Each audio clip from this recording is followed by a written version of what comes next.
پاکباز سے محض بھنڈار مخدوم منیب پاکباز کے خلیفہ صوفی سید محمد دائر اور امانت اور دونوں کو ایک دوسرے سے واسطہ بھی ہے.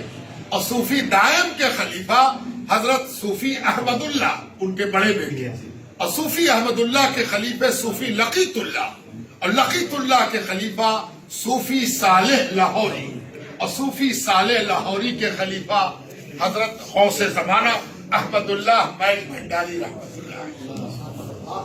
یہ ہے وہ سند جو محض بھنڈار کو مستند بناتی ہے.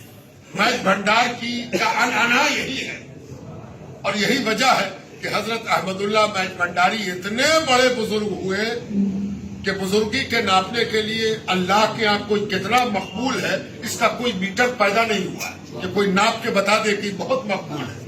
لیکن جو ظاہری اسباب ہوتے ہیں ان میں سے ایک سبب یہ ہوتا ہے کہ جو آدمی اللہ کا ولی ہے اس کی طرف علماء کی رغبت کیسی ہے. یہ بہت بڑا معیار ہے. کسی جگہ بھیڑ لگ جانا، جاہلوں کا جمع ہو جانا، عام لوگوں کا جمع ہو جانا، یہ اس کے چمتکاری ہونے کی دلیل تو ہو سکتی ہے، لیکن مستند ولی ہونے کی دلیل یہ ہے کہ اس کے پاس علماء کتنے ہیں، اہل علم کتنے ہیں. تو آپ کو جان کے خوشی ہوگی کہ 600 خلیفہ ہیں علماء حضرت احمد اللہ محض بھنڈاری. 600 خلیفہ اور ایک حزب کی بس سوائے عالم کے کسی کو اجازت خلافت دی ہی نہیں. یہ سب علماء ہیں. وہ خود صاحب علم، وہ مدرسہ عالیہ کے استاد، پھر دوسرے مدرسے میں صدر مدرس رہے، اس کے بعد اس لائن میں آئے. 600 علماء ان کے خلیفہ ہیں. ابھی تو ٹھیک سے کام نہیں ہوا، کام ہونا شروع ہوگا.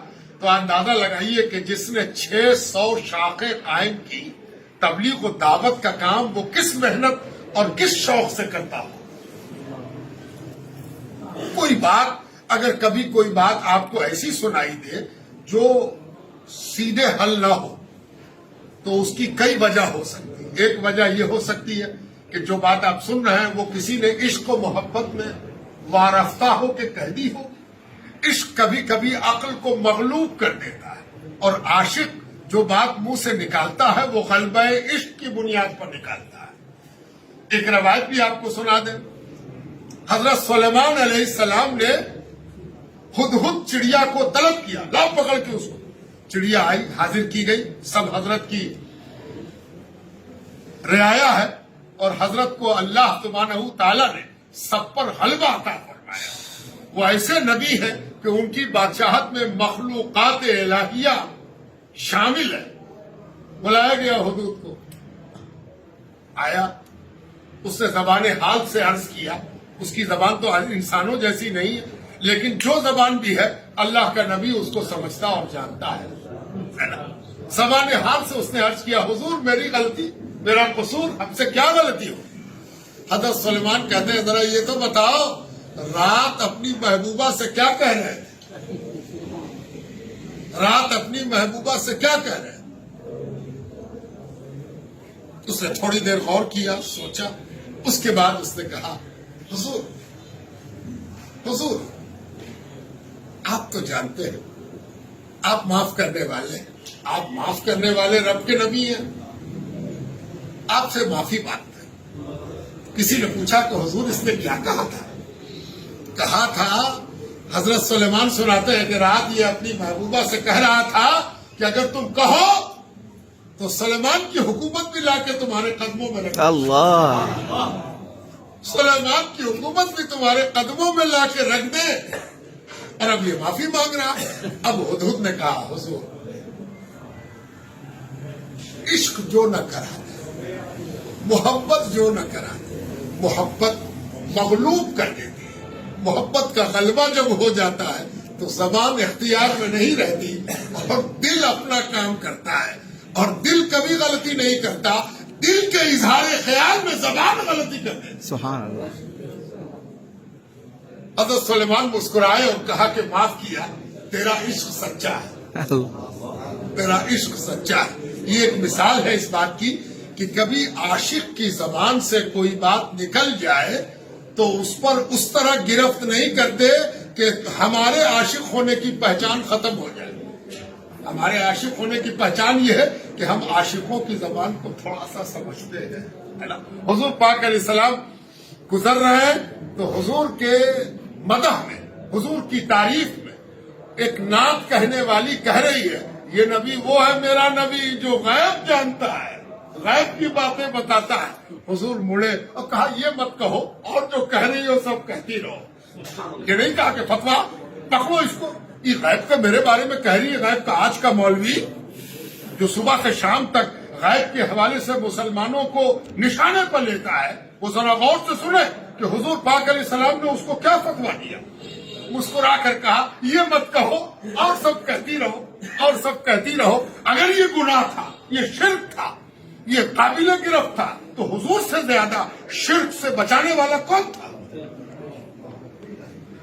حضور جانتے تھے یہ محبت میں کہہ رہی ہے, یہ مغلوب محبت ہے, اور اس کی محبت جھوٹی نہیں ہے, اس کی محبت سچی ہے. اور سچی محبت سے جو بات زبان پر آئے اس کو قبول کرنے میں کوئی حرج نہیں ہے, یہ جانتے ہوئے کہ یہ مغلوب محبت ہے. اس لیے اگر کوئی بات کہیں پر نظر آ جائے تو اس کو غلبہ محبت میں مانتے ہوئے کنارے کرنا چاہیے. ایک مستند ترین عالم دین حضرت احمد اللہ محض بھنڈاری کا دربار ہے. محض بھنڈار بے شمار مخلوق خدا فیضیاب ہو رہی, بے شمار علماء وہاں جا کر اپنے سوتے دل کو جگا رہے ہیں. قلب میں ایک زندگی پیدا ہو رہی, قلب میں ایک جیون پیدا ہو رہا. یہ بڑی بات ہے, قلب میں زندگی کا پیدا ہو. یہ محض بھنڈار دربار شریف کی سند ایک مختصر جائزہ, ایک مختصر تعارف میں نے کرا دیا. یہ بھی جاننا چاہیے کہ یہ جو منمیہ محض بھنڈاریہ سلسلہ ہے یہ سلاسل طریقت کا مخزن ہے. ایک ہی سلسلہ نہیں ہے, قادریہ بھی ہے, چشتیہ بھی ہے, فردوسیہ بھی ہے, سہروردیہ بھی ہے, نقش بندیہ ابو الولائیہ بھی ہے. لوگوں کے رفاہ عام, کیسے لوگوں کو چیریٹی دی جائے, لوگوں کی مدد کی جائے, ان کے صحت کے بارے میں سوچا جائے. اور یہ صوفیہ کا سب سے بڑا کام ہے. صوفیاء کرام ایک کام کرتے ہیں اور وہ غریب نواز کی زبان میں اس طرح کرتے ہیں کہ ڈسکریمنیشن نہیں کرتے, تفریق نہیں کرتے. وہ جب بھلا کرنے پر آتے ہیں تو سب کا بھلا کرتے ہیں. اور وہ مثال لیتے ہیں کہ سورج کو اللہ نے پیدا کیا تو اس کو یہ حکم نہیں دیا کہ جو میرا منکر ہو اس کو روشنی مت دینا. میگھنا ندی اور یہ کرم پھول ندی جو یہاں بہ رہی تو یہ اس کو کہا اللہ تعالیٰ نے کہا کہ بدعقیدہ کو پانی مت دینا. تو صوفی کہتا ہے کہ تخلقوا باخلاق اللہ, اللہ کے اخلاق کو اپنے اندر پیدا کرو. اسی لیے محض بھنڈار دربار شریف بھی یہ نہیں پوچھتا کہ آنکھ بنواؤ گے, عقیدہ صحیح ہے تمہارا تب آنکھ صحیح کریں. کہتے کہ آنکھ کی ضرورت ہے, آ جاؤ ہم ٹھیک کریں, ہم ٹھیک کریں گے تو ہے تم جو مانتے ہو. یہ اللہ والوں کا طریقہ کار ہے کہ فلاح, بہبودی اور فائدہ پہنچانے میں وہ تفریق نہیں کرتے, سب کو فائدہ پہنچاتے.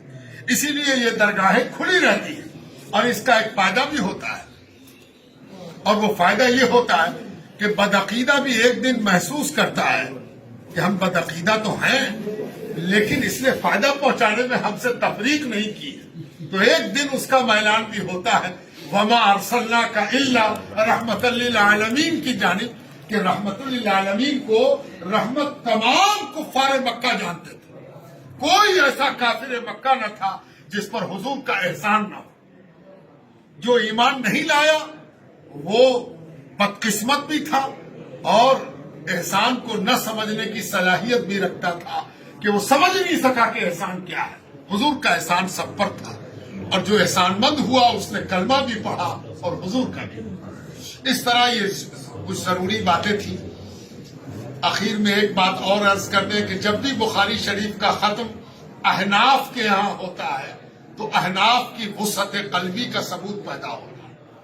امام ابو حنیفہ کے ماننے والے امام بخاری کے بارے میں اچھی طرح جانتے ہیں کہ وہ امام شافعی سے اپنے عقیدے کے اعتبار سے قریب ہیں انہوں نے جو حدیثیں لائی ہیں وہ بھی شوافے کے عقیدے اور شوافے کے مسلک کے اعتبار سے لائی ہیں۔ اس کے باوجود احناف کا اپنے مدرسوں میں سب سے زیادہ مدرسہ بھی احنافی کا ہے، احناف اپنے مدرسوں میں بخاری شریف کا درس کرتے ہیں۔ اس کے مطلب تعصب حنفیوں کو چھو نہیں گیا، کسی قسم کا مسلکی بے راہ روی حنفیوں کی اب پائی نہیں جاتی۔ ہم امام ابو حنیفہ کو سر پر رکھتے ہیں اور ان کی صحیح کو اس کے اوپر رکھتے ہیں۔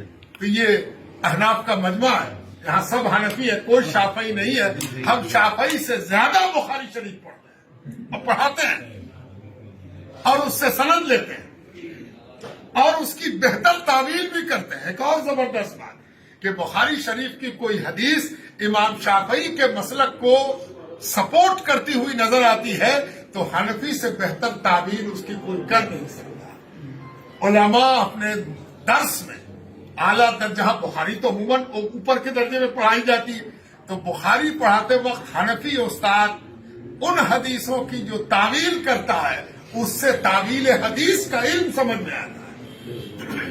تو اس بڑی بات کے ساتھ آئیے ہم اور آپ دعا کریں۔ بسم اللہ الرحمن الرحیم۔